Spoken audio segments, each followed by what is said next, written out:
Well, good morning. I am out here on the farm. What a difference a week makes. A week ago, I started this series. It was 100 degrees out. I had sweat coming down on my face and I was miserable. It was just so hot. And now this morning I am wearing long sleeves. It's supposed to be 70, I think, all day today and everything.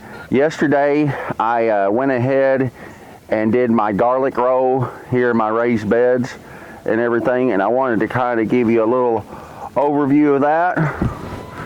So, and then I'm going to show you how to make some more holes.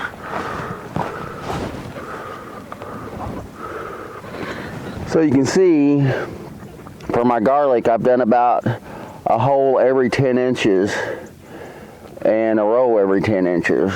So all my holes look real uniform. And this is my stencil that I made for this. I try to use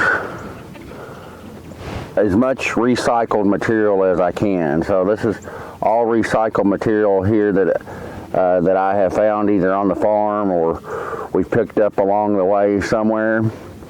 And I basically just screwed these two boards together with the piece of wood, then marked my holes in there and drilled them with I think this is a 3-inch hole drill, hole bit that I have. And it didn't take me long at all to build this. I put a handle on it. A lot of times when you see these, they won't have a handle on it and you're bending down every time to move it. So I really didn't feel like doing that. But my plan for today is to show you what a completed bed looks like, one that's ready for planting and everything, and to burn a few holes. So the row next to it we're going to use for onions and lettuces next spring. So I'm going to go ahead and do a few of those holes.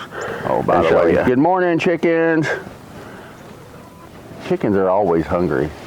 We feed them twice a day and they always want more. They're just unsatisfied.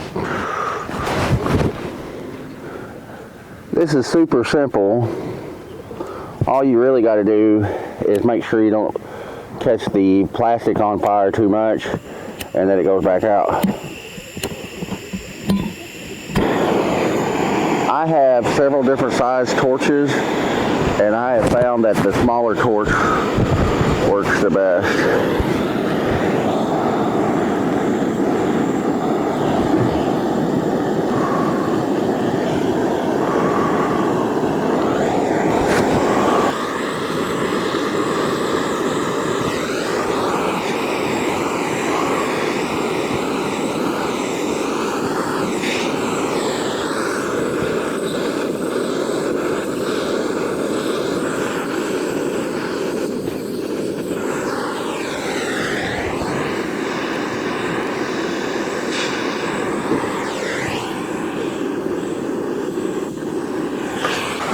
Now, on this stencil, I try to make sure it always lays flat.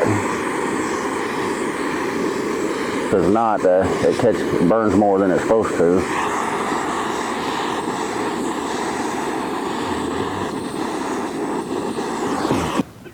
Well, that was it. It's pretty simple. The main thing is to make sure that the fire goes out in the hole, that you don't have anything on fire, or it'll keep burning and burn a great big hole in your landscape fabric, which we've had happen a few times before, maybe several times before, but who's counting? And will make a great big hole in your landscape fabric. But the finished result, take a look at the finished result, is you get these uniform holes all throughout your fabric. So this fabric here will always be used for the garlic or anything else or onions or anything with a 10-inch spacing, lettuces and different things like that. And that's also how we're going to decide our crop rotation plan.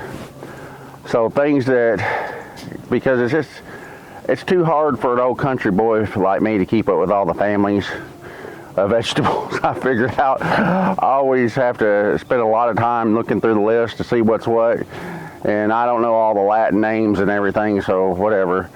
So this year, the things that were only one row by one will be moved to the places that were two. The places that had 2 rows will be moved to the places that had 3 rows, long ways I mean.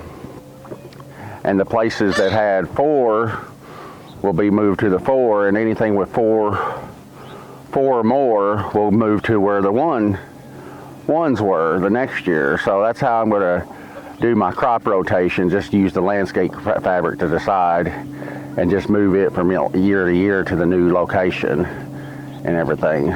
So there's a good chance that my onions or garlics or lettuces will be where my tomatoes were next year, because my tomatoes are only 1 deep and 1 row long and everything, so that makes a big difference. And then you know, my tomatoes will move somewhere to where my beans are, where they're 2 deep and 2 rows long. So that's how the crop rotation works here on our dad's farm. So I've got the drip tape here. I'm going to kind of show you. I get this from a Drip Depot. They sold like a kit, a 20-row kit. I either got a 20-row kit or a 40-row kit. I can't remember. But they sell a kit, which I found real handy, and everything that comes with everything you need to get set up and started. That's the reason I went with them. They seem to really have everything laid out and detailed, which I really liked. It's very easy to get a hole in your drip tape, so you got to be really careful hoeing or using any kind of tools around the drip tape. I'm just going to fasten this in 3 places, one in the middle, one at both ends. And here, this end, I'm only going to, for the winter, I've already opened it up and made sure that it was drained and everything. What I noticed about this stuff in the summertime, it gets crooked no matter what you do. So if you have it stapled several different places, 1, it makes it harder to get up for when you're changing your beds around. And 2, it's just unnecessary. You hinder the water flow a little bit and everything. I find just 1 in the middle and 1 staple at both ends to hold it down is the best way. That way I can just go to the end of the drip tape and adjust it and pull it straight as it heats up and expands and everything, because it just gets longer and crooked. And I put 10 staples or several staples down for 1 piece of drip tape, and it still gets crooked, and you still got to watch it a lot better. So I think it'd just be easier just to put 3 staples per tape and then just adjust it as it expands and contracts. The applicators that I'm using are only spaced every 6 inches. Because I decided I would just go with the closest spacing, which is 6 inches, and just use it that way. See the applicators there. I take and put the staple in between this connection right here, and then normally I'd hammer it into the ground, but for this I'm just going to push it down until I hit a root, and then I can't push it no more, and then try somewhere else.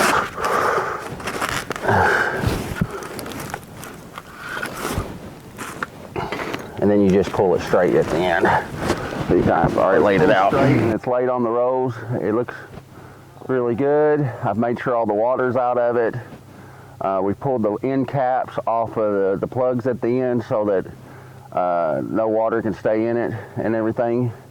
And this row is ready for spring. And well, actually we're going to be planting in this row next week. So with garlic we plant in the fall. So I've got 480 holes here for garlic.